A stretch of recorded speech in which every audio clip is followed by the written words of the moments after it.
So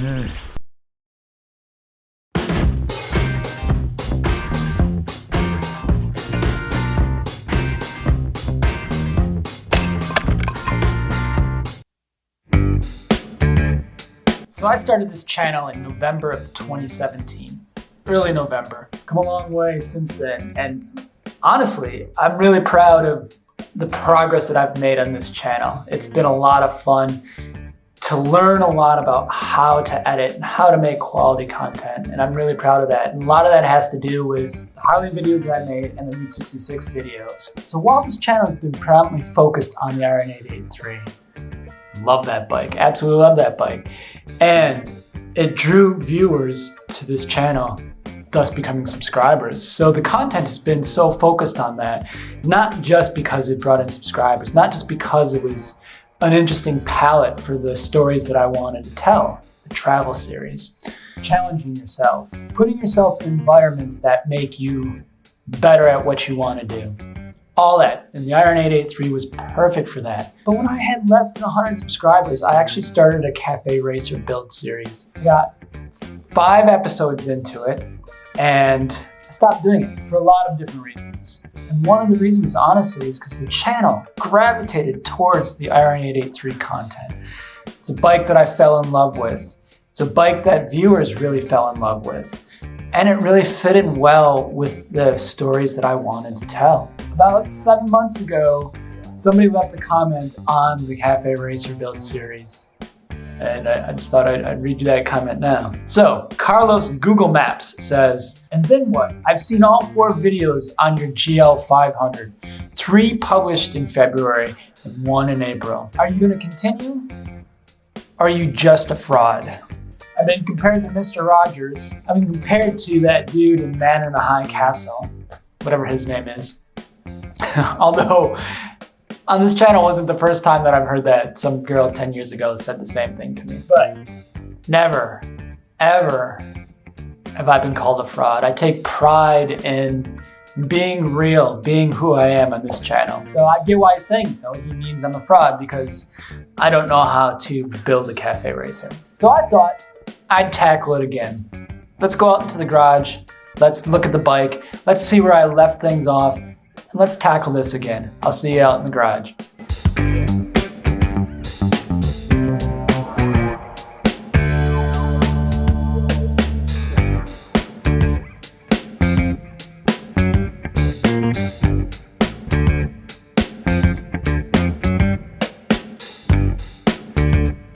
So the last video in this 1982 Honda GL500 Cafe Racer build series, you can see me messing around with the wiring loom, trying to figure out what each wire is for and how to put it back together to make everything work on this bike. To get it to turn over, possibly get it started, that was a challenge. You could see me playing around with that rat's nest in that last video. That last video was actually a year ago this week. So I'm picking this series up again. Either to much chagrin of a lot of people who don't want to see a Cafe Racer build series, or to the enjoyment of those who do. I know I've lost a lot of subscribers because I haven't continued this. Hopefully I'll gain all those subscribers back. And those of you who are here for just the Harley, stick around. You might find a lot of this enjoyable because I'm going to be talking a lot about the same things that I do with servicing your Harley. The benefits of working on bikes is a confidence booster, and it really gets to know your bikes a lot more, a lot better. It makes you become one with your bike. So my goal today is to get this bike to turn over. When I had the wiring loom hooked up initially, the wires started melting, so I had to replace some of the wires in the wiring loom, and I've done that. I had to label every single wire to know where it starts and where it goes to, and all the tributaries from there to try and figure out where the electricity is flowing, what it does, and what it needs to do. And that was a huge challenge. I think I've got it figured out though, and I'm hoping that the bike will turn over. That's my goal for today. I am definitely gonna press this start button here, but before I do that, I just want to reference one of my favorite books, and it's Zen and the Art of Motorcycle Maintenance. There's one section in that book where Robert Pirsig, the author, talks about a Japanese bicycle building manual that he read. And One of the first steps to building a bicycle in that manual that he read is one must be calm or have peace of mind before attempting to build a bicycle. Motorcycle repair, motorcycle building is much the same. And I say this because it can be frustrating and it can be overwhelming if something doesn't go your way.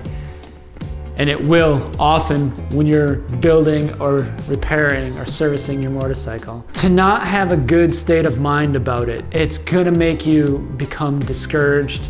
You're probably gonna give up on it. You're gonna make a lot of mistakes. Think about your own self doing other tasks, not necessarily a motorcycle. If you're like in a frantic state, or if you're distressed, or if you're angry, you're gonna make mistakes. You're gonna miss screwing a bolt, or like you saw in this series earlier, me turning a bolt the wrong way and snapping it. It's gonna happen with 30-year-old bolts, but had I been in that calm state, that probably wouldn't have happened. So that's the frame of mind I'm gonna be using for this. If it doesn't turn over, I'm not gonna get discouraged. I'm gonna try and not give up on it, even though it seems like I gave up on it having left this project sit for a year. But here I am back, and here I am to prove that, or hopefully prove that I'm not a fraud. First step is to see if the gauges light up. Those light up, I'm in a good state. I'm hoping that the starter is good, all my fuses look pretty good. Right now, I just want to get it to turn over. I want to hear that piston noise. So let's hook up a battery and see what we can do.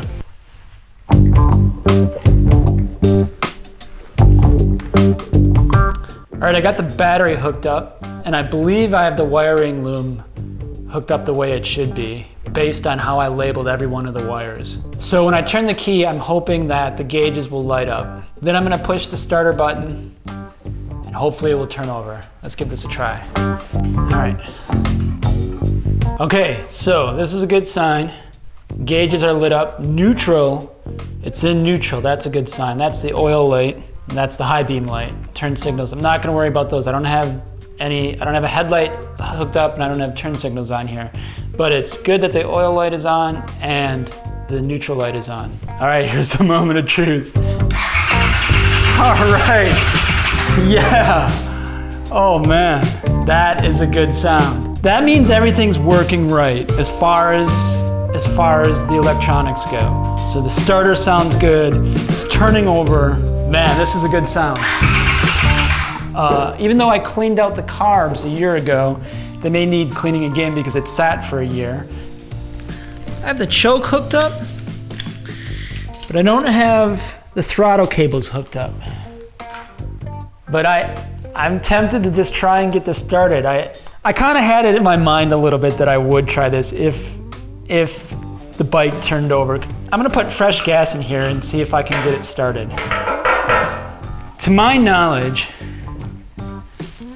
this bike has not started in a decade. We're gonna see what we can do. I'll pull that choke on full and see what happens. It's warm out, it's about 60 degrees, so it's a good position to be in to try and get it started. I'm kind of nervous. Maybe I should grab the fire extinguisher. I don't even have fresh oil in this bike, but I'm a little too excited about it. I want to see what it sounds like, see if I can get it started at least a little bit. I doubt I'm gonna get it started. We'll see, this is kind of fun though.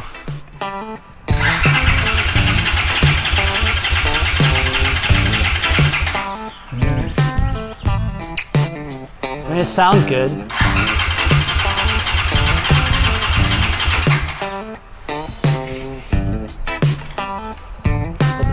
Pull the choke up.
That's freaking encouraging. That bike is not started in over a decade.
So I don't know if you can hear me, but that right there, that's amazing. This bike has not started in a long time. That wiring loom was a huge, huge hassle. But that effort's worth it, man. Hang on a second.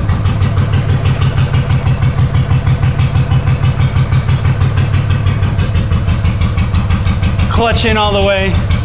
Clutch in all the way and it's still running. I better shut it off though, that's old oil. Man, that's so encouraging. So yeah, so there's old oil in there, so while this is an amazing feeling to get this bike started, I'm just so happy that I got it started. It's an amazing feeling though, because I'm not a fraud. This adventure began a year ago, 13 months ago, and the adventure continues. Man, this feels good. It's just really starting though, because while I got this bike running, I still need to get the throttles on. I still need to get the throttle cables in there. I'll probably need to clean the carbs since they've been sitting for a year. I guarantee you there's air leaks in there. It's not gonna run beautifully. It's running, but you know, it needs some work. It needs a lot of work. And then comes the fun part with the seat, painting the tank, putting some Clubman handlebars on there, or however I choose to do it. I'm not sure what it's gonna look like yet. Placing those forks, probably have to do that. But man, this is freaking exciting. Oh man, this is freaking exciting. Thanks for watching this one, guys. I know it's not the typical Harley stuff, but we all love bikes, and this is about motorcycles. And getting this old bike running feels really good. So if you like this video, go ahead and click on that like button. Helps this channel out a ton. If you're not subscribed yet, or if you were previously subscribed and unsubscribed because I wasn't doing the Cafe Racer build, come on back and subscribe because I've got more coming for you. As always, guys, ride safe out there. Keep your wheels rolling in the right direction. I kind of want to start this bike back up again.